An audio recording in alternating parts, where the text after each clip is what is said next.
तो last class में हमने projectile horizontal projection from A tower पढ़ा था, है ना? Horizontal projection from A tower, ठीक है।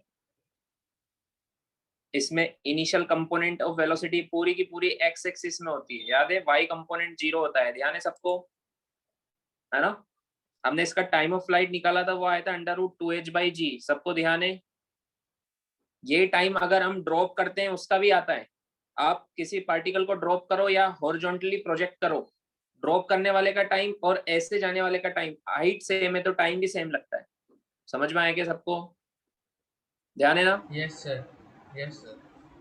रेंज के लिए हमने फॉर्मूला याद है, u इंटू √2h/g रेंज निकालना मैंने आपको बताया था। टाइम ऑफ फ्लाइट निकालो और हॉरिजॉन्टल कंपोनेंट से मल्टीप्लाई कर दो, रेंज आ जाएगा।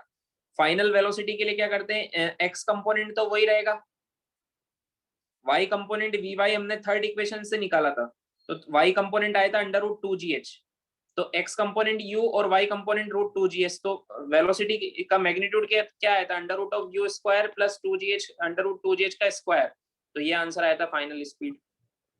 समझ में आया? Yes sir. सो अगर बॉडी को ड्रॉप करो या u से थ्रो करो, टाइम सेम लगता है, लेकिन फाइनल स्पीड जिसको थ्रो किया उसकी ज्यादा होती है ड्रॉप करने वाली बॉडी के कंपेयर में। समझ में आया क्या, है ना? इक्वेशन ऑफ ट्रेजेक्टरी सिंपल है, इसी वाली इक्वेशन ऑफ ट्रेजेक्टरी में थीटा की वैल्यू 0 पुट कर दो तो horizontal projection from A tower की पाथ की इक्वेशन आ जाएगी। ये समझ में आया? ये भी डाउनवर्ड पैराबोला है, it is also downward parabola, ठीक है। फिर हमने एक क्वेश्चन किया था, आया समझ में? अरे यस नो तो बोल दो। यस हाँ सर। हाँ। Yes sir. अब इंक्लाइंड प्रोजेक्शन, अभी तक हमने हॉरिजॉन्टल प्रोजेक्शन फ्रॉम टावर देखा था, फ्रॉम बिल्डिंग देखा था, अब लिखो इंक्लाइंड प्रोजेक्शन फ्रॉम टावर या बिल्डिंग, ठीक है।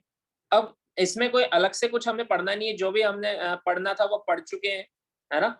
डायरेक्ट क्वेश्चन सोल्व करेंगे, तुम्हें ऑलरेडी आता है, हो सकता है मैं बिना पढ़ाई भी तुम क्वेश्चन दूं तो तुम सोल्व कर लोगे इसको, ठीक है। कुछ अलग से कुछ नहीं करना है इसमें, बट मैं तुमको बस एक दो क्वेश्चन करके बताऊंगा कि अगर ऐसे क्वेश्चन आते हैं तो ऐसे करना है। समझ में आया? डायरेक्ट क्वेश्चन करेंगे इसमें, ठीक है। अच्छा मुझे बताओ, ये वाले जो फॉर्मूले हैं, ये रेंज का फॉर्मूला, ठीक है, और ये टाइम ऑफ फ्लाइट का फॉर्मूला 2h/g √2h/g, ये कब वैलिड है? जब हमने हॉरिजॉन्टल प्रोजेक्शन किया है, मतलब अगर मैं एंगल पर थ्रो करूं, ऐसे या ऐसे, ऐसे थ्रो करूंगा तो ऐसे जाके ऐसे गिरेगी, ऐसे थ्रो करूंगा तो ऐसे गिरेगी, उस केस में टाइम और रेंज अलग अलग आएगा। ऊपर थ्रो करूंगा तो रेंज बढ़ जाएगा, ऐसे थ्रो करूंगा तो रेंज कम हो जाएगा, टाइम भी चेंज हो जाएगा। समझ में आया क्या? तो ये वाले फॉर्मूले कब वैलिड है? जब हमने हॉरिजॉन्टल प्रोजेक्शन किया है, क्योंकि यहाँ पे हमने 0 लिखा था वाई डायरेक्शन में, वर्टिकल डायरेक्शन में कंपोनेंट क्या था, 0।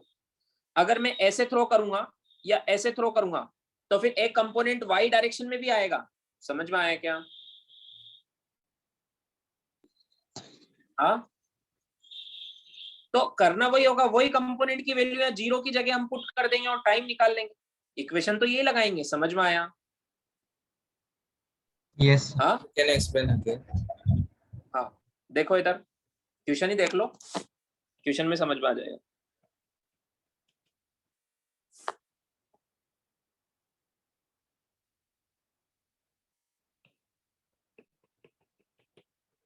एक बिल्डिंग है, 15 मीटर की हाइट है, ठीक है। यहां से एक हमने प्रोजेक्टाइल को थ्रो किया 10√2 की स्पीड से एट एंगल 45 डिग्री,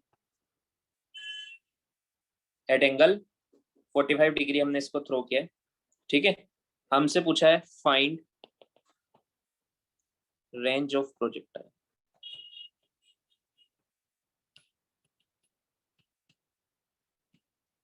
तो इसकी रेंज क्या होगी? देखो यहां से इसे थ्रो किया तो यहां से जाके गिरेगा, है ना?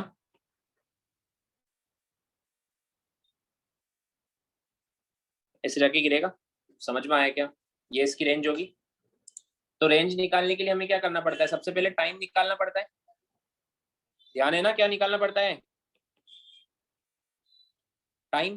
Yes, time sir. निकालने के लिए Yes, हमें sir. सब कंपोनेंट लेने पड़ेंगे। तो इसके कंपोनेंट लोगे 45 डिग्री, तो ये भी 10 आएगा और ये भी 10 आएगा।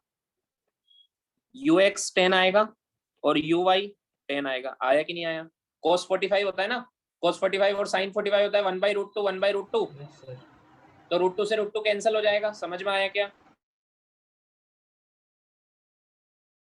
y डायरेक्शन हमें टाइम निकालना है, टाइम ऑफ फ्लाइट। तो अलोंग y डायरेक्शन हम सेकंड इक्वेशन लगाएंगे। कौन सी इक्वेशन लगाएंगे? सेकंड।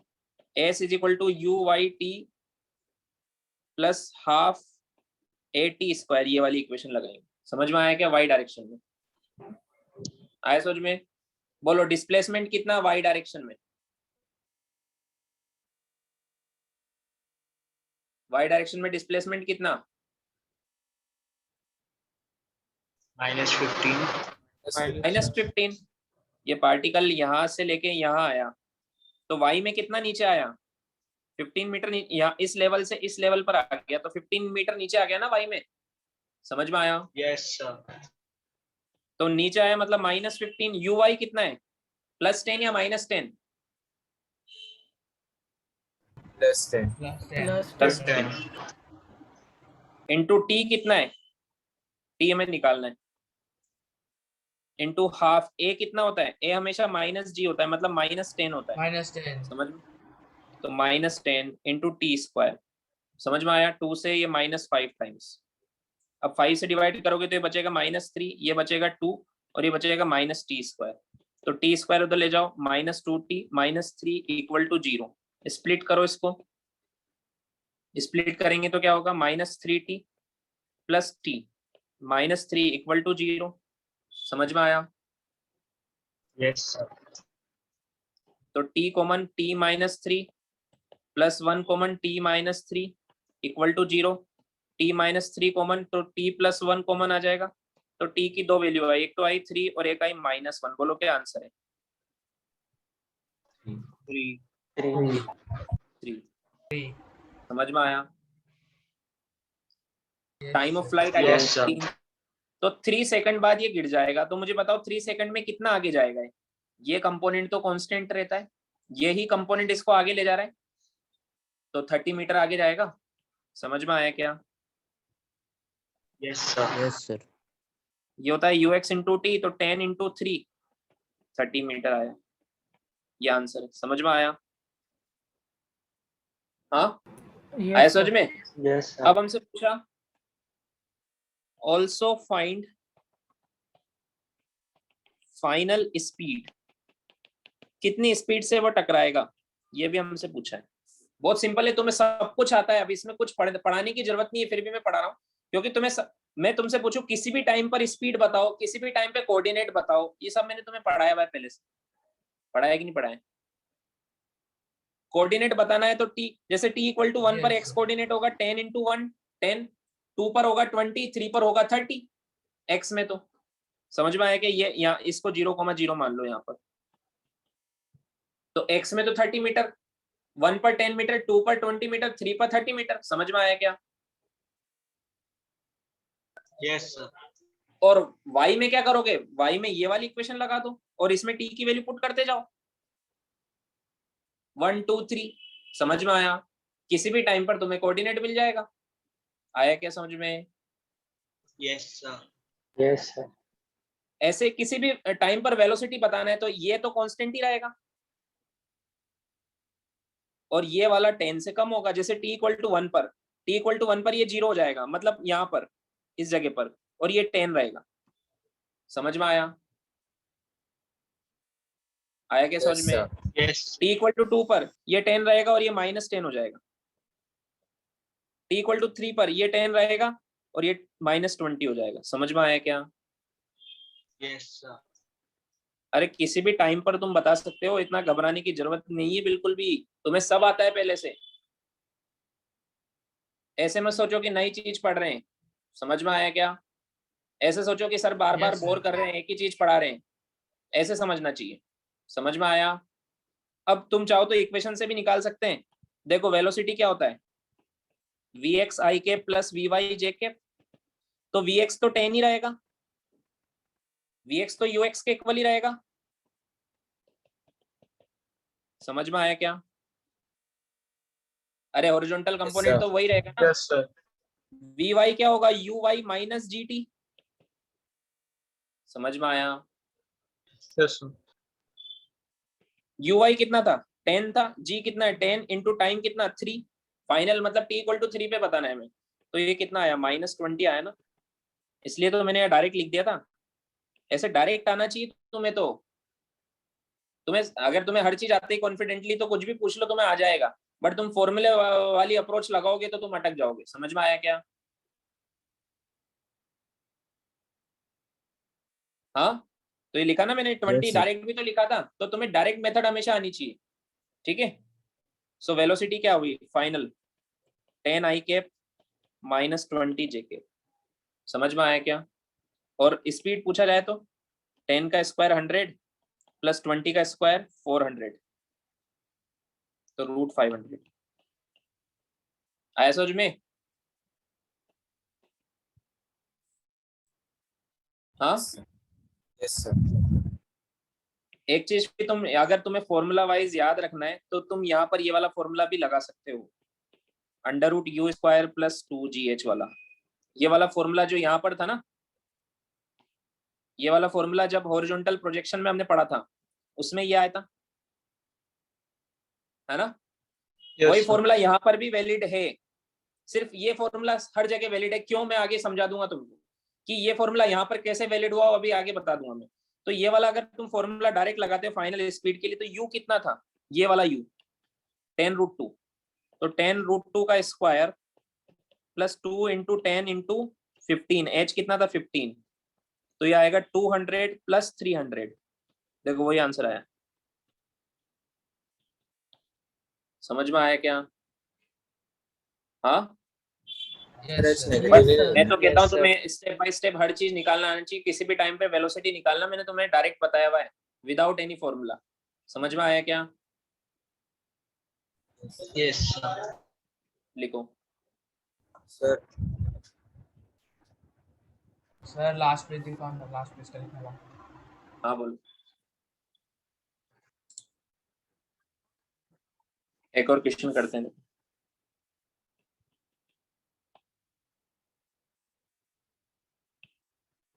15 मीटर है, इस बार मैं नीचे की तरफ थ्रो कर रहा हूँ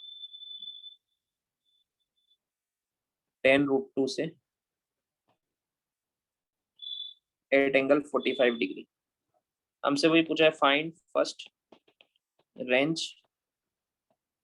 सेकंड फाइनल स्पीड। ठीक है, सो रेंज के लिए तो क्या, रेंज क्या होगी इसकी, सबसे पहले क्या निकालना पड़ेगा रेंज के लिए, Time.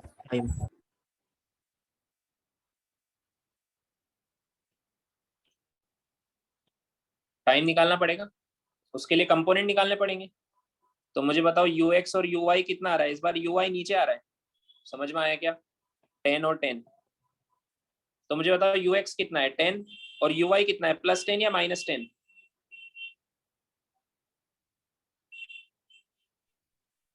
Sir, minus. -10। समझ में आया क्या? अरे +10 कर दोगे तो वही आंसर आ जाएगा, फिर इसमें और उसमें डिफरेंस नहीं है क्या, है ना?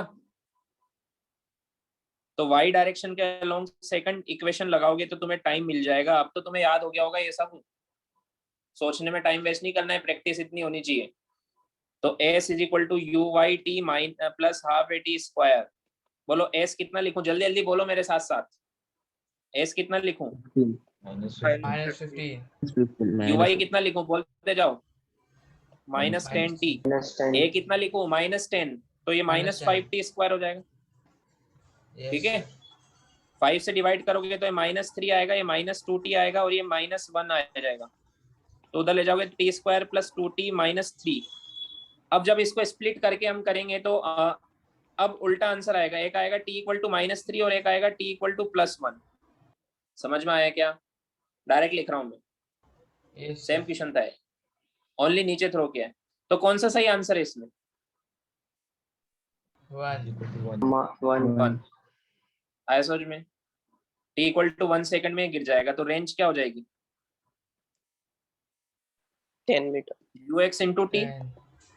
हाँ तो अब रेंज कम आ रही क्योंकि नीचे फेंकोगे ज्यादा दूर नहीं गिरेगा। 10 इंटू 1 10 मीटर, तो 10 मीटर दूर गिरेगा। समझ में आया? किसी भी टाइम पे वेलोसिटी, इधर देखो सब लोग, t इक्वल टू 0 पर इसका ये कंपोनेंट 10 था और ये भी -10 था, तो t इक्वल टू 1 पर डायरेक्ट अब तो 1 सेकंड में तो नीचे आ गया, तो ये कंपोनेंट तो 10 ही रहेगा और ये कंपोनेंट नीचे की तरफ 10 से 20 हो जाएगा, मतलब -20 हो जाएगा। समझ में आया क्या? Yes, sir. तो फाइनल वेलोसिटी क्या हो जाएगी? v को वेक्टर फॉर्म में लिखोगे तो क्या हो जाएगी? 10 i कैप -20 j कैप। समझ में आया? Yes, sir. तो v कितना आया? 10 का स्क्वायर 100 प्लस 20 का स्क्वायर 400, मतलब वही आंसर आया। देखो तो आया समझ में? या फिर दूसरा तरीका मैंने क्या बताया था, u square plus 2gh, direct ये भी लगा सकते हो। तो u कितना है? 10√2 का स्क्वायर प्लस 2 इंटू 10 इंटू 15। समझ में आ रहा है क्या? फास्ट तो नहीं हो रहा है ना, क्योंकि सब सेम चीज पढ़ा रहा हूँ इसलिए थोड़ा जल्दी कर रहा हूँ। समझ में आया? Yes, sir. Yes, sir. तो इससे भी वही आंसर आएगा। तो कहने का मतलब क्या है, अगर आपने हाइट सेम है तो आप चाहे ऐसे फेंको चाहे ऐसे फेंको चाहे ऐसे फेंको, स्पीड भी सेम है तो फाइनल स्पीड भी सेम आएगी। और क्यों आएगी अभी उसका एक और तरीका मैं बताऊंगा। समझ में आया क्या? रुको अभी एक बार में लिख लेना पूरा। देखो मैं प्रूफ करके एक और, अगर मान लो मैं ऐसे फेंकता तो 15 मीटर से अगर मैं इस प्रोजेक्टाइल को 10√2 से ऐसे थ्रो करता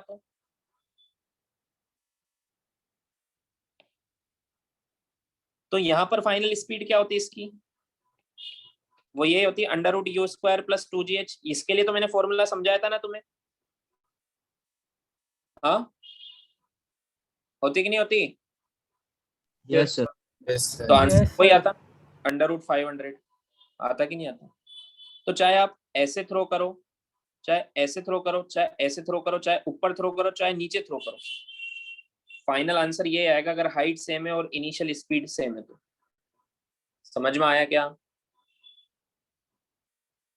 Yes, sir. Yes, sir. अब उसका मैं एक रीजन बताऊंगा, तुम पहले ये लिख लो। बट टाइम अलग अलग आ रहा है। चलो लिखो फिर मैं पूरा पूरा रिवाइज कराता हूँ एक बार। So, हमने क्या कंसेप्ट सीखा वो रिवाइज कर लेते हैं, नोट करके लिख लेते हैं कि अगर किसी बिल्डिंग से आप किसी प्रोजेक्टाइल को अलग अलग डायरेक्शन में थ्रो करते हो, जैसे मान लो पहले आपने ऐसे थ्रो किया, मान लो θ1 एंगल, ये है ए। फिर इसी प्रोजेक्टाइल को अगर आपने मान लो ऐसे थ्रो किया, ये है बी, या फिर ऐसे थ्रो किया θ2 एंगल पर, ये है सी। सबकी स्पीड सेम होनी चाहिए, बस स्पीड चेंज कर दी तो फाइनल स्पीड भी चेंज हो जाएगी। समझ में आया क्या? हाँ Yes, sir. तो सबका time of flight TA TB TC वो तो सबका अलग अलग होगा, सबकी रेंज भी अलग अलग होगी। समझ में आया क्या? तो मुझे बताओ, इसमें देख के बताओ सबसे ज्यादा टाइम किसको लगेगा? Sir, A. ए को, फिर बी को, B. उसके बाद सी को। सी को, फिर सी को। सबसे कम सी को लगेगा, जितना नीचे एंगल पे फेंकोगे उतनी जल्दी पहुंचेगा। समझ में आया क्या?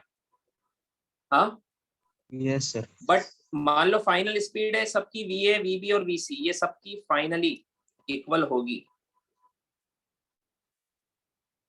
सबकी फाइनली स्पीड क्या होगी और कितनी होगी? √u² plus 2gh। चाहो तो डायरेक्ट ये वाला फॉर्मूला लगा सकते हो आप। अदरवाइज मैंने आपको एक और तरीका बताया, डायरेक्ट एवरेज किसी भी टाइम पे वेलोसिटी बताना, वो यूज कर सकते हो। अब देखो इसका रीजन क्या है, फाइनल स्पीड क्यों सेम आ रही है? देखो इधर, अगर एट टॉप पर अगर हम बात करते हैं तो इनिशियली मतलब टॉप पर काइनेटिक एनर्जी कितनी सबकी? ½ mu², same for all. Same है ना? तीनों केस में काइनेटिक एनर्जी क्या होगी? Half mv square. अरे काइनेटिक एनर्जी होती है एनर्जी ड्यू टू मोशन। इसका फॉर्मूला आपने पढ़ा होगा क्लास 9 में, हाफ mv स्क्वायर होता है।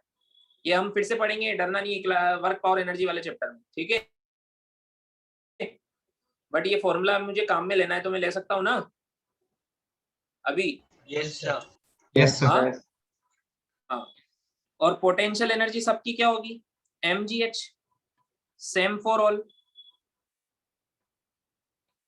है कि नहीं है? Yes, sir.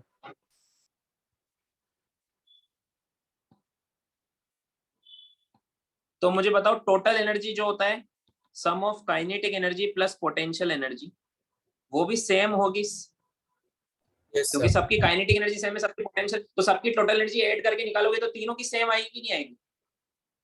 Yes, sir. आएगी। सो फाइनली बॉटम पर, ग्राउंड पर, एट ग्राउंड पर भी सबकी टोटल एनर्जी सेम होनी चाहिए क्योंकि एनर्जी तो कंजर्व रहती है, होती है ना? Yes, sir. हाँ। सो सबकी पोटेंशियल एनर्जी तो जीरो हो जाएगी। समझ में आया क्या? ग्राउंड पर तो पोटेंशियल एनर्जी जीरो हो जाएगी ना, पोटेंशियल एनर्जी का फॉर्मूला था mgh, ग्राउंड पर जीरो हो जाएगी। तो काइनेटिक एनर्जी सबकी सेम रहेगी, हाफ mv स्क्वायर रहेगी कि नहीं रहेगी? Yes, sir. तो अगर सबकी काइनेटिक एनर्जी सेम है तो सबकी स्पीड, ऐसा तभी पॉसिबल होगा जब सबकी स्पीड सेम हो फाइनल। सबकी काइनेटिक एनर्जी सेम क्यों है? क्योंकि सबकी टोटल एनर्जी सेम है, सबकी पोटेंशियल एनर्जी काइनेटिक एनर्जी में कन्वर्ट हो गई है, तो सबकी सेम हुई होगी। सब समझ में आया क्या? एनर्जी कंजर्वेशन की वजह से सबकी फाइनल एनर्जी सेम आ रही है, इसलिए सबकी फाइनल स्पीड भी सेम आ रही है। समझ में आया? Law of conservation of energy. हाँ, कोई फर्क नहीं पड़ता आप कितने भी एंगल पर थ्रो करो, सबकी एनर्जी पहले सेम थी तो बाद में भी सेम रहेगी। समझ में आया? Yes, sir. Yes, sir. चाहे Yes, आप sir. ऊपर थ्रो करो या चाहे नीचे थ्रो करो, चाहे किसी एंगल पे थ्रो करो, सबकी फाइनल एनर्जी सेम रहेगी, मतलब सबकी फाइनल स्पीड भी सेम रहेगी, वो इतनी रहेगी। चाहे आप ऊपर थ्रो करो तो भी फाइनल स्पीड यही लगाना है फॉर्मूला। समझ में आया क्या? हाँ। सो Yes. Final speed is also same.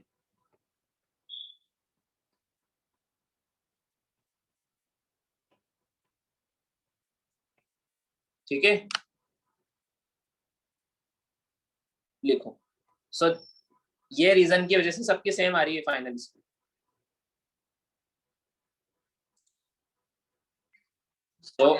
So incline projection from ground का क्वेश्चन आता है तो हमें कंपोनेंट लेना है, यूएक्स यूवाई निकालना है, यूआई की हेल्प से टाइम निकालना है, फिर टाइम और यूएक्स की हेल्प से रेंज निकालना है, किसी भी टाइम पे कोऑर्डिनेट और वेलोसिटी बताना हमें पहले से आता है। क्लियर है? कुछ भी पूछा जाए बता सकते हो। हाँ, Yes, sir. Yes, sir. अब लिखो अभी तक हमने ग्राउंड टू ग्राउंड देखा है, फिर बिल्डिंग टू ग्राउंड देखा है फ्रॉम हाइट। अब हम देखेंगे इंक्लाइंड प्लेन। अभी तक हम ऐसे प्लेन पर देख रहे थे, यहाँ से यहाँ या फिर यहाँ से यहाँ। अब प्लेन ऐसा हो तो यहाँ से थ्रो करेंगे यहाँ आएगा, या फिर यहाँ से थ्रो करेंगे यहाँ आएगा, तो इस तरह का प्रोजेक्टाइल देखेंगे। समझ में आया? इसको बोलते हैं projectile on an inclined plane.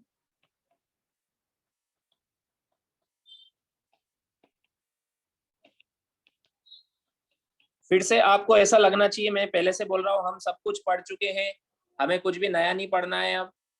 ठीक है, तो आपको ऐसा लगना चाहिए कि सर बार बार क्यों पढ़ा रहे हैं सेम चीज। ठीक है, projectile on an inclined plane.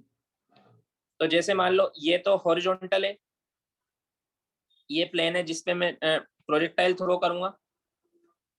ये मान लो इंक्लिनेशन एंगल है अल्फा, इंक्लिनेशन एंगल क्या है? अल्फा। ठीक है, इस पर मैंने एक प्रोजेक्टाइल यहाँ बॉटम से टॉप थ्रो कर रहा हूँ। मान लो यू की स्पीड से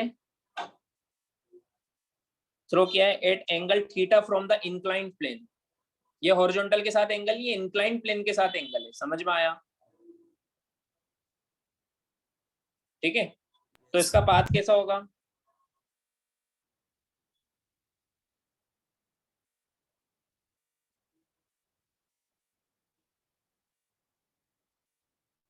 ये ऐसा होगा। समझ में आया क्या? हाँ, Yes, sir. इसकी रेंज होगी ये रही इसकी रेंज होगी, ये इसकी मैक्सिमम हाइट होगी, और यहाँ से यहाँ तक का हम इसका टाइम निकालेंगे। समझ में आया? ये 3 चीज हमें निकालेंगे। ठीक है, क्लियर है? Yes, sir. अब देखो रेंज, टाइम, ये सब कैसे निकालेंगे। अब हम क्या करते हैं, देखो हमें ऐसे पढ़ना है कि हमें कुछ नया ना पढ़ना पड़े। समझ में आया? ऐसे समझना है इसको। तो उसके लिए मैंने क्या किया, अभी तक मैं इसको एक्स एक्सिस मानता था, अब और इसको वाई एक्सिस मानता था, है ना? समझ में आया? अब मैं एक्सिस ही चेंज कर देता हूँ, मैं एक्सिस ही घुमा देता हूँ, मैं इसको एक्स एक्सिस मान रहा हूँ और इसके परपेंडिकुलर ये वाली इसको मान रहा हूँ वाई। समझ में आया क्या? Yes, sir. Yes, sir. Yes, sir. तो अब मैं कंपोनेंट लूंगा along x and y, velocity की, इनिशियल वेलोसिटी की। तो ये कंपोनेंट आएगा यू एक्स और ये कंपोनेंट आएगा यू वाई। तो मुझे बताओ टाइम ऑफ फ्लाइट इस पे डिपेंड करेगा या इस पे? ये यहाँ से यहाँ जाने के लिए टाइम ऑफ फ्लाइट इस पे डिपेंड करेगा, UI. Range time of flight और यू एक्स पे डिपेंड करेगा, और मैक्सिमम हाइट भी यू आई पर, ये वाली हाइट भी इस पर ही डिपेंड करेगी, इससे कोई लेना देना नहीं। समझ में आया क्या? तो मुझे बताओ यू वाई और यू एक्स कितना है? Yes, sir. यू एक्स तो है u cos theta, u y है You sign. U sine. अब अभी तक क्या होता था, यू एक्स इस तरफ होता था, इस तरफ, तो ये कंपोनेंट कांस्टेंट रहता था क्योंकि जी ऐसे लगता था। समझ में आया क्या? इसके परपेंडिकुलर, तो इस कंपोनेंट को हम कांस्टेंट बोलते थे। आया समझ में? बट इस केस में क्या होगा, यू एक्स इस तरफ है और जी लग रहा है ऐसे, जी कंटिन्यूसली ऐसे लग रहा है, जी थोड़ा ना चेंज हो जाएगा, एक्सिस चेंज, जी तो हमेशा नीचे ही लगेगा। समझ में आया? तो ये क्या, ये एंगल क्या तुम्हें 90 डिग्री लग रहा है क्या? नहीं, 90 नहीं है। समझ में आया क्या? तो ये एंगल 90 से ज्यादा है, मतलब जी अपोज कर रहा है यूएक्स को भी, कर रहा है कि नहीं कर रहा है? हाँ, Yes, sir. तो यूएक्स कंपो, इस बार दोनों कंपोनेंट चेंज होंगे, ये भी चेंज होगा और ये भी चेंज होगा। समझ में आया? वाई भी चेंज होगा और एक्स भी चेंज होगा। आया समझ में? ध्यान रखना, इस वाले projectile on an incline plane में एक्स कंपोनेंट भी वेरिएबल रहता है। समझ में आया? अब किस रेट से चेंज होगा वो हमें निकालना है, किस रेट से चेंज होगा वो हमें निकालना है। देखो जी के कंपोनेंट लेने पड़ेंगे उसके लिए, जी ऐसे नीचे की तरफ। समझ में आया क्या? हाँ, Yes, sir. तो ये जी देखो, ये जी जो पहले सिर्फ वाई में होता था, इस बार एक्स ये नहीं है, इस बार एक्स ये है, तो ये अलोंग एक्स भी आ रहा है, देखो इस तरफ आएगा इसका कंपोनेंट, और अलोंग वाई भी आ रहा है, इस डायरेक्शन में भी इसका कंपोनेंट आएगा, क्योंकि ये एक्स और वाई दोनों के बीच में ये जी है कि नहीं है? हाँ, जब पहले एक्स, ये एक्स होता था और ये वाई होता था, तब जी ऐसे होता था, ओनली वाई में होता था जी, होता था कि नहीं होता था? एक्स में कुछ होता ही नहीं था। समझ में आया क्या? Yes, sir. इसलिए एक्स कंपोनेंट कांस्टेंट रहता था। बट इस बार क्या है, ध्यान से समझो, बहुत अच्छे से समझो, इस बार एक्स और वाई चेंज कर दिया है मैंने, उससे मेरा फायदा ही होगा। समझ में आया?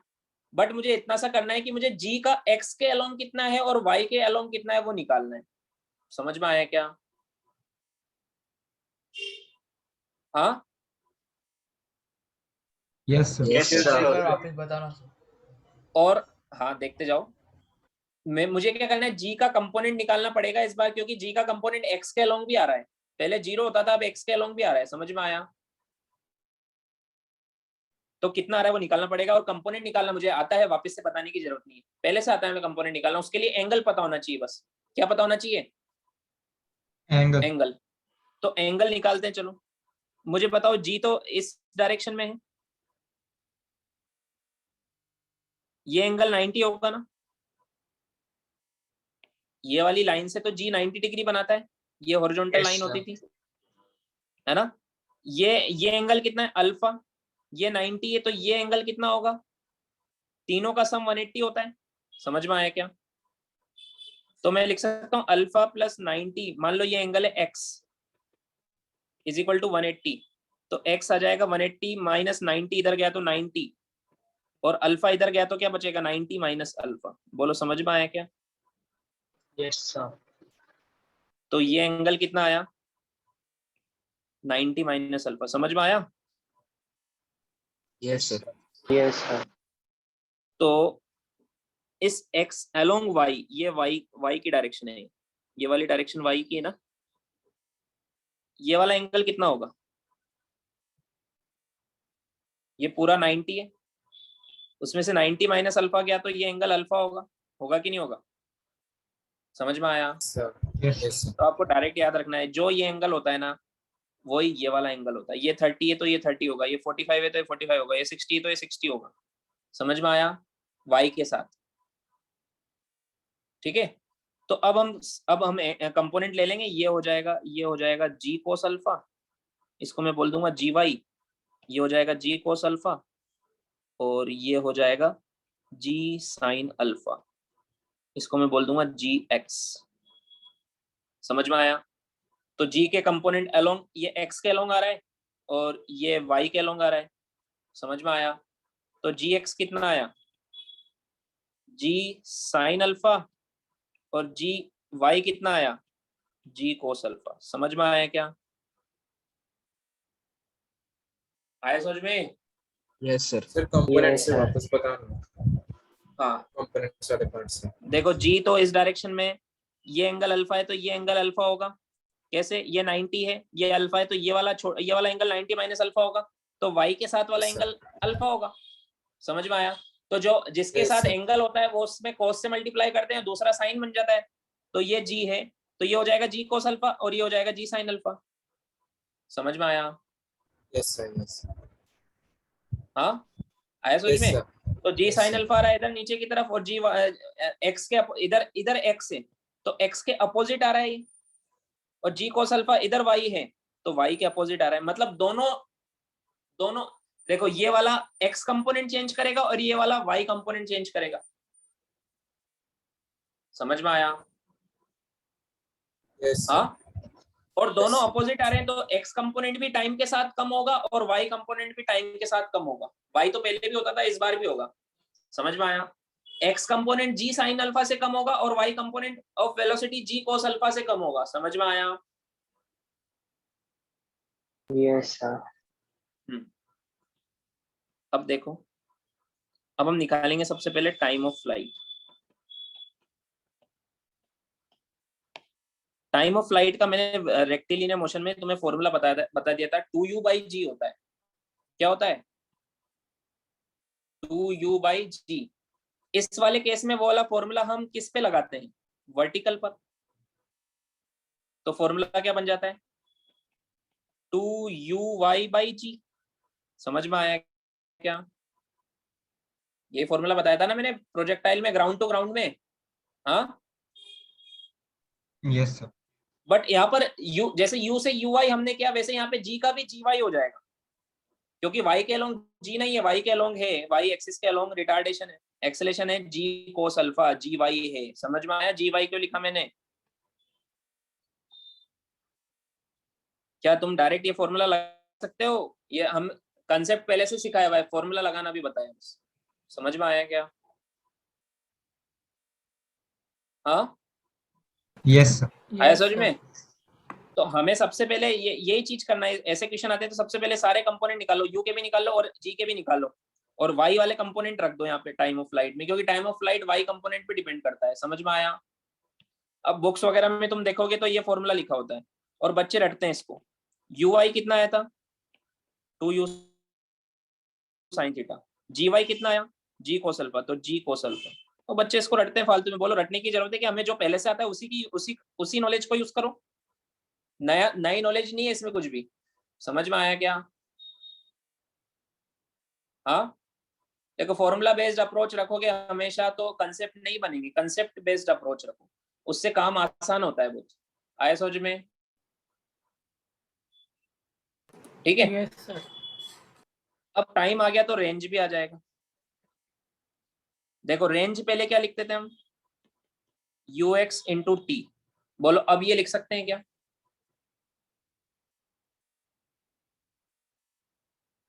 क्योंकि पहले एक्सेलेरेशन 0 था एक्स में, तो ये कंपोनेंट कांस्टेंट था। अब ये नहीं लिखेंगे, अब लिखेंगे प्लस हाफ इंटू ए एक्स इंटू टी स्क्वायर, ये लिखेंगे। इस बार ए एक्स 0 नहीं है। समझ में आया?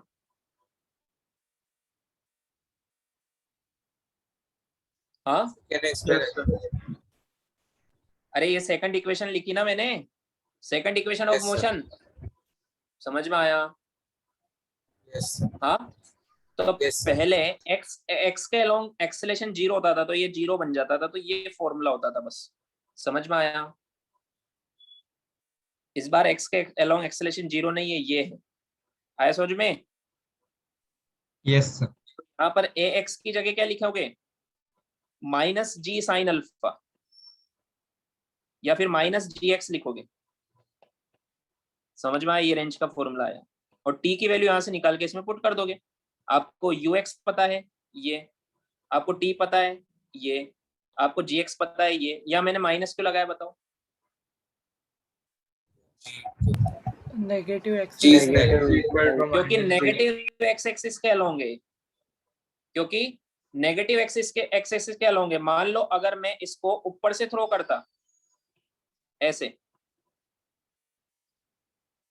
ये एंगल अल्फा होता और ये एंगल थीटा होता, ऐसे गिरता, तो इस केस में मैं एक्स एक्सिस इसको मानता और जी का कंपोनेंट भी इधर ही आता, जी साइन अल्फा, तो उस केस में पॉजिटिव हो जाता। समझ में आया क्या? नीचे जा मैं आपसे सिंपल क्वेश्चन पूछता हूं, कब रेंज ज्यादा आएगी?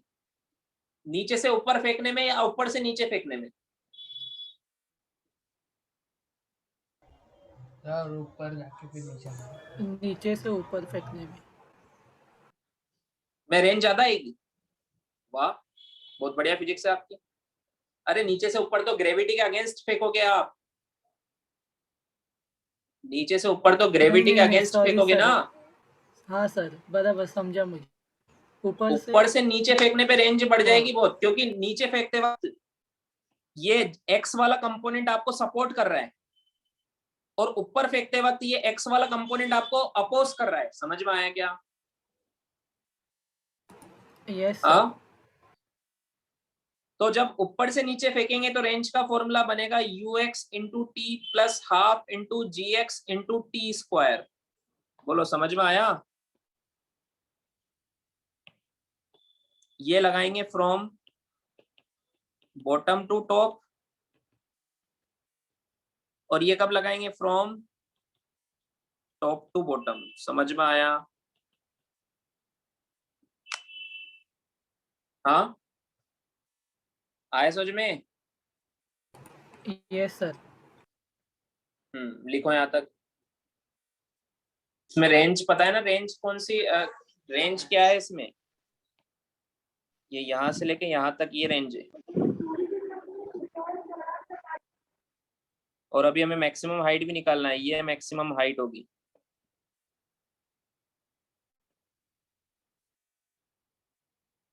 टाइम ऑफ फ्लाइट और रेंज निकालने का तरीका समझ में आ गया?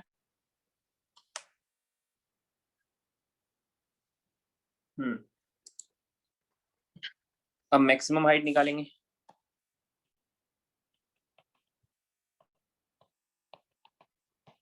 मैक्सिमम हाइट देखो कौन सी एक्सिस के अलोंग आ रही है?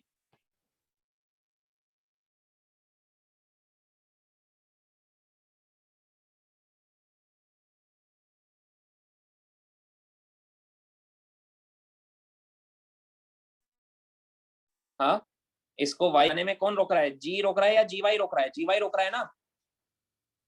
एक्स के अलोंग जाने के लिए जी एक्स रोक रहा है, और वाई के अलोंग जाने के लिए जी वाई रोक रहा है। समझ में आया क्या? हाँ, ये वाई एक्सिस है, तो हमने कंपोनेंट ले लिया, यू के भी ले लिया इसके अलोंग और जी के भी ले लिए, इन दोनों के अलोंग। समझ में आया? तो मैक्सिमम हाइट का फॉर्मूला मैंने आपको क्या बताया था? यू स्क्वायर अपॉन 2g, यहां पर हो जाएगा u y square upon 2g y. समझ में आया क्या? हाँ, Yes, sir. ठीक है।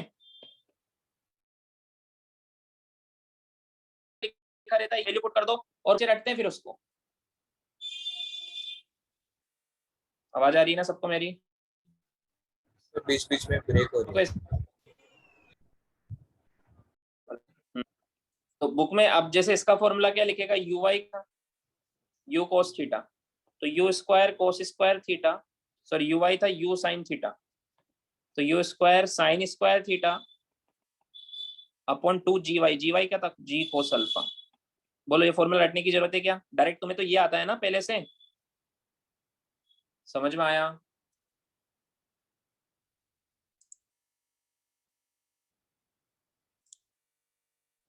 आया समझ में? Yes sir. अब फाइनल स्पीड बतानी हो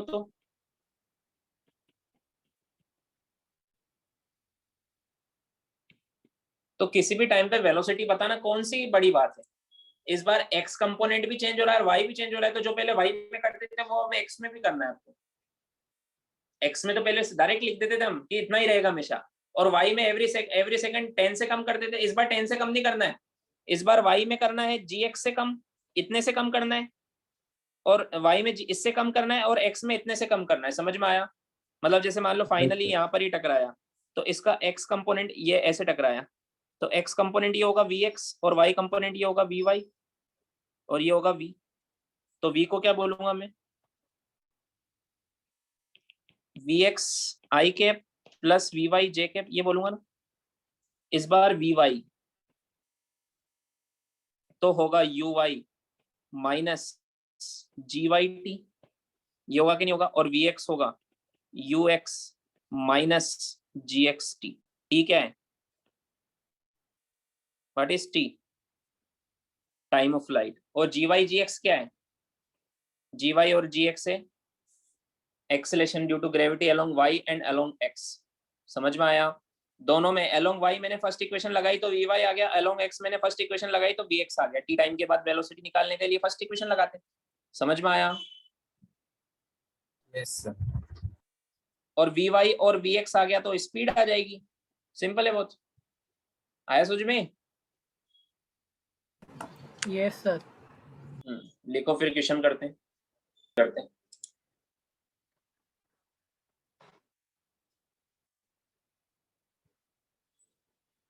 एक ही इंक्लाइंड प्लेन है, इसका एंगल ऑफ इंक्लिनेशन है 37 डिग्री, मतलब ये अल्फा गिवन है ना।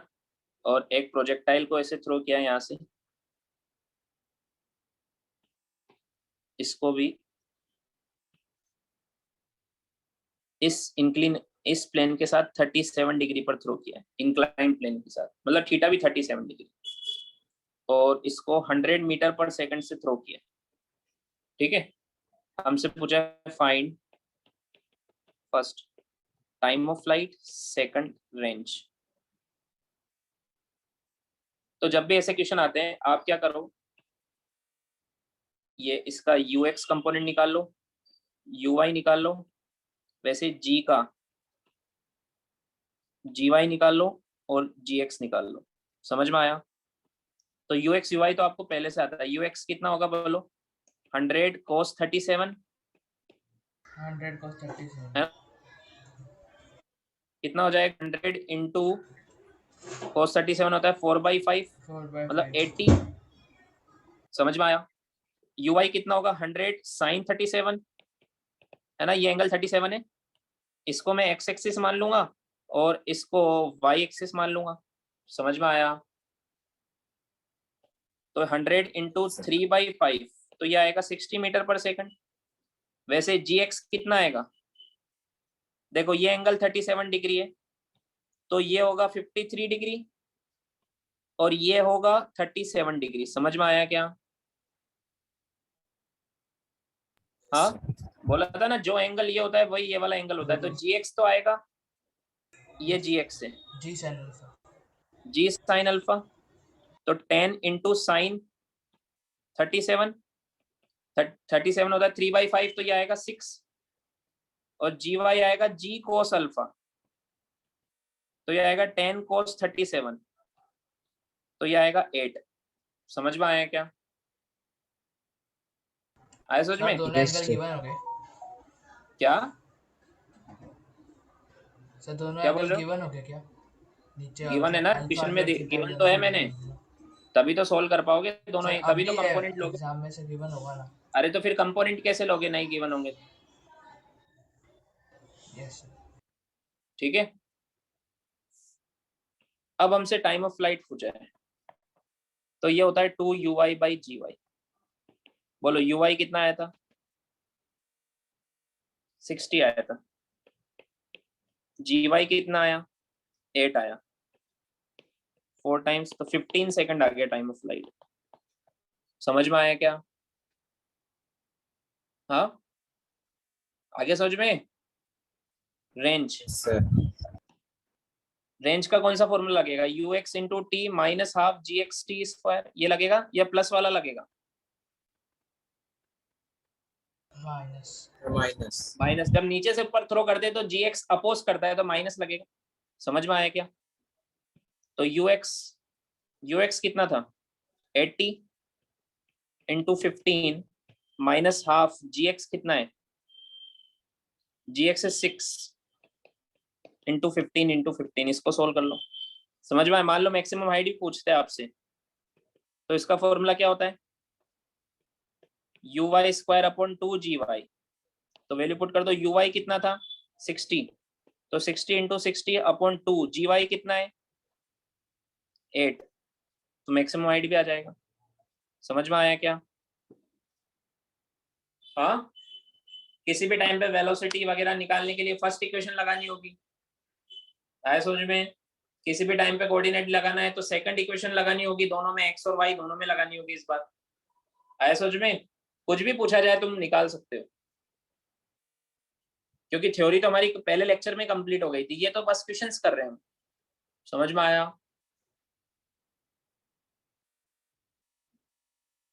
देखो छोटे मोटे टॉपिक और बचे हुए, एक दो टॉपिक और बचे हुए हैं जिन पे क्वेश्चंस बन जाते हैं, वो भी कर लेते हैं। देखो सो नेक्स्ट टॉपिक लिखो, elastic collision of A projectile with A wall. देखो अगर हम किसी प्रोजेक्टाइल को थ्रो करते हैं और बीच में अगर वॉल हो, है ना, जैसे मैंने ये वॉल है, इधर से मैंने प्रोजेक्टाइल को थ्रो किया ऐसे, तो ये इस पे ऐसे जाता है। अगर ये वॉल नहीं होती तो ऐसे जाके ऐसे गिरता, ऐसे जाके ऐसे गिरता, है ना। बट ये वॉल है तो ऐसे जाके यहाँ से टकरा के फिर कहीं इधर गिर जाता है ऐसे, या हो सकता है और पीछे गिरे। समझ में आया? मतलब वॉल के बाद वाला प्रोजेक्टाइल पूरा नहीं होता है इसका। आया समझ में? तो जब इस कोई भी ऑब्जेक्ट जब किसी दूसरे रिजिड ऑब्जेक्ट से जब कोलाइड करता है उसको बोलते हैं कोलिजन। क्या बोलते हैं? कोलिजन। और इसके भी अलग अलग टाइप्स होते हैं। तो हाँ, इलास्टिक कोलिजन क्या होता है? ऐसा कोलिजन जिसमें कोई एनर्जी का लॉस ना हो। जब भी यहाँ से यहाँ टकराएगा तो इसकी प्रोजेक्टाइल की एनर्जी में कोई लॉस नहीं होगा। जनरली क्या होता है, इस तरह का कोलिजन पॉसिबल नहीं होता है रियल में, कुछ ना कुछ एनर्जी का लॉस तो होता ही है। होता है कि नहीं होता है? जैसे जब भी दो दो पार्टिकल कोलाइड होते हैं तो साउंड आती है, आपको आवाज सुनाई देती है, वो भी एक एनर्जी है। तो कुछ एनर्जी साउंड में कन्वर्ट हो जाती है, कुछ एनर्जी हीट में कन्वर्ट हो जाती है, मतलब एनर्जी लॉस हो जाती है। समझ में आया क्या? हाँ, बट इलास्टिक कोलिजन का मतलब क्या होता है? एनर्जी का लॉस नहीं होगा बिल्कुल भी। समझ में आया? ये कोलिजन टॉपिक अलग चैप्टर में हम पढ़ेंगे, ठीक है, बाद में। अभी सिर्फ इतना याद रखना, इलास्टिक कोलिजन क्या होता है? जिसमें कोई एनर्जी का लॉस ना हो। समझ में आया? सबने सुना यहाँ तक? Yes, sir. Yes, sir. है ना। अब इसमें क्या क्वेश्चन आएगा और कैसा आएगा और हमें कैसे सोल्व करना होगा वो देखते हैं। जैसे मान लो मैंने एक प्रोजेक्टाइल को थ्रो किया, ठीक है, ये मान लो ये इसका पाथ,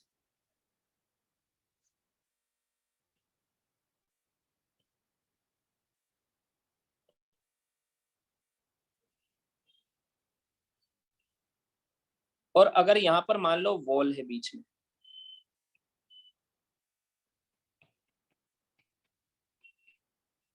ठीक है, तो इसके आगे का पाथ होगा क्या?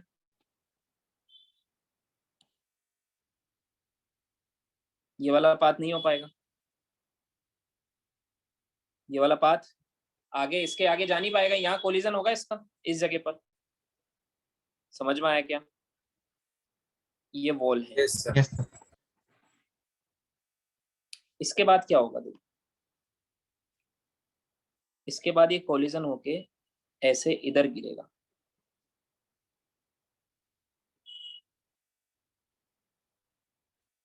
ऐसे यहाँ गिरेगा। समझ में आया क्या? तो हमसे पूछा जाएगा कि ये जहां से थ्रो किया ए से ये बी तक, ये डिस्टेंस हमसे पूछी जाएगी, कहाँ गिरा है। समझ में आया क्या? ये पूछा जाएगा। अब हम अगर हम रेंज का फॉर्मूला लगाते तो रेंज के फॉर्मूले से तो हमें ये मिलता, ये होता रेंज आर, मान लो यू है और ये थीटा है, तो ये होता है you square sine 2 theta upon 2g। इस फॉर्मूले से तो हमें ये मिलता कि नहीं मिलता? समझ में आया क्या? Yes sir. बट हमें ये बताना है x, क्योंकि ओरिजिनल में तो वो x पर गिरा है ना। समझ में आया? हाँ, b पर गिरा है कि c पर गिरा है? B. B पर। हाँ, तो हम फॉर्मूला लगा के जो आंसर निकालेंगे रेंज का, वो तो ए से सी तक की डिस्टेंस आने वाली, बट वो वहां पे गिर ही नहीं रहा है। समझ में आया क्या? Yes, sir. तो अब इसका क्या कंसेप्ट बोलता है, देखो जब भी इलास्टिक कोलिजन होता है तो जितने एंगल से ये प्रोजेक्टाइल टकराता है ना, उतने एंगल से रिबाउंड होता है। और अगर सेम एंगल से रिबाउंड होगा तो यहां से ये जितनी दूर गिरना था उतनी दूर इधर गिरेगा। मतलब ये डिस्टेंस ध्यान से देखो, ये मान लो x1 है और ये x2 है, तो ये x1 इक्वल टू x2 होगा। समझ में आया क्या? Yes, sir. आया समझ में? मतलब ऐसे समझो कि ये वॉल एज ए मिरर काम करेगी, वॉल एज ए क्या काम करेगी? मिरर। तो जो पाथ इसको इधर फॉलो करना था ना, उसकी मिरर इमेज बना के ये जाएगा। समझ में आया? आया क्या समझ Yes, में? sir. Yes, sir. Yes sir. जैसे मान लो अगर वॉल थोड़ी इधर हो जाए, ये प्रोजेक्टाइल है, वॉल को मैं यहां रख दूं, तो अब इसके आगे का पाथ पॉसिबल नहीं है, ये वाला डैश डैश डैश वाला। समझ में आया क्या? तो यहां से मैंने थ्रो किया था, अब ये रिफ्लेक्ट होके किधर जाएगा? अब ये सेम इसकी मिरर इमेज इधर बनाएगा।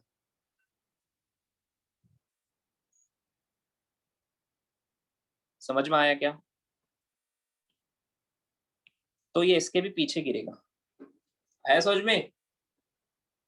Yes, sir. मतलब ये डिस्टेंस और ये डिस्टेंस इक्वल होगी, क्योंकि मिरर में इमेज सेम डिस्टेंस पे बनती है। ये x1 है और ये x2 है, ये इक्वल होगा। इसी कंसेप्ट को यूज करके हम क्वेश्चन सोल्व करेंगे जो मैं तुम्हें देने वाला हूँ। समझ में आया क्या? हाँ, Yes, तो sir. पार्टिकल ए से थ्रो Yes. किया था और यहाँ बी पर गिरेगा, इधर पीछे गिरेगा उसके भी। मान लो मैं वॉल एकदम बीच में रखूं तो, एकदम बीचों बीच रखूं तो जहां से थ्रो करोगे वहीं पे वापस आएगा। समझ में आया क्या?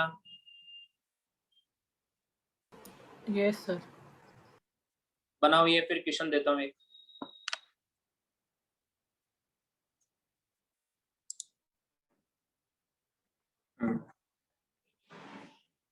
एक क्वेश्चन करते हैं, इस पे ध्यान रखना है। Wall act as a mirror, जितना दूर वॉल से गिरना था उतना दूर दूसरी साइड गिरा देगी वॉल कोलिजन करके। ठीक है? सो एक प्रोजेक्टाइल है जिसको हमने 10 मीटर पर सेकंड से एट एंगल 53 डिग्री थ्रो किया है। यहाँ पर एक वॉल है, इससे 8 मीटर की डिस्टेंस पर है। ठीक है? हमसे पूछा है वेयर विल द बॉल, जो बॉल को थ्रो किया है, विल फॉल, कहाँ पर गिरेगी। हमें बताना है जहां से थ्रो किया है उससे कितना दूर गिरेगी। ठीक है, क्वेश्चन में लिखा होगा कोलिजन इज इलास्टिक कोलिजन, है ना। तो देखो अब इसको सोल्व कैसे करेंगे। देखो इसका अगर वॉल नहीं होती तो ये यहाँ आके गिरता ऐसे, ऐसे गिरता है ना। तो क्या ये जो इसकी रेंज है आर, ये हम निकाल सकते हैं क्या? Yes sir. क्या फॉर्मूला बनेगा? U square sine 2 theta by g. 2 theta को मैं ऐसे लिख सकता हूँ 2 sine theta cos theta upon g 10, ऐसे लिख सकता हूँ ना। हाँ यस सर। तो थीटा कितना है? 53 10 से एक 10 कैंसिल, तो 10 इंटू 2 इंटू साइन 53 होता है 4/5 इंटू कोस 53 होता है 3/5, 5 से ये 2 टाइम्स, तो 4 इंटू 3 12, 12 इंटू 2 24 इंटू 2 48, 48/5 9.6 मीटर। समझ में आया? Yes sir. तो ये आया 9.6 मीटर और ये 8 है, तो ये कितना बचा? 1.6 1। अब ये यहाँ तो गिरेगा नहीं, वॉल इसको रोक देगी ना इधर, तो किधर गिरेगा ये? सर मिरर इमेज बनाते हुए इधर गिरेगा। समझ में आया क्या? Yes sir. ये 1.6 इधर गिरेगा, तो अब तो आंसर आ गया होगा। कितना दूर गिरेगा बताओ? 8 माइनस ए से बी कितना होगा? 6.4 मीटर। 6.2 0.4 मीटर। 8 माइनस 1.6 मतलब 6.4 मीटर पे गिरेगा। समझ में आया क्या? रेंज निकाला, फिर वॉल से जहां गिरना था वो डिस्टेंस निकाली, उतना उधर ना गिर के इधर गिरेगा, ये निकाल लिया। समझ में आया? Yes sir. तो ऐसे क्वेश्चन हो जाएंगे। एक्सरसाइज में मिलेंगे आपको इस पर क्वेश्चंस, सॉल्व करोगे तो मिलेंगे, है ना। ठीक है। सो ये चैप्टर वैसे कंप्लीट हो गया है क्योंकि तुम्हारा अभी टाइम नहीं है। एक 15 मिनट्स का एक टॉपिक बाकी है, वो नेक्स्ट क्लास में हम मैं कराऊंगा, ठीक है। और नेक्स्ट क्लास में हम रिलेटिव मोशन भी शुरू कर देंगे।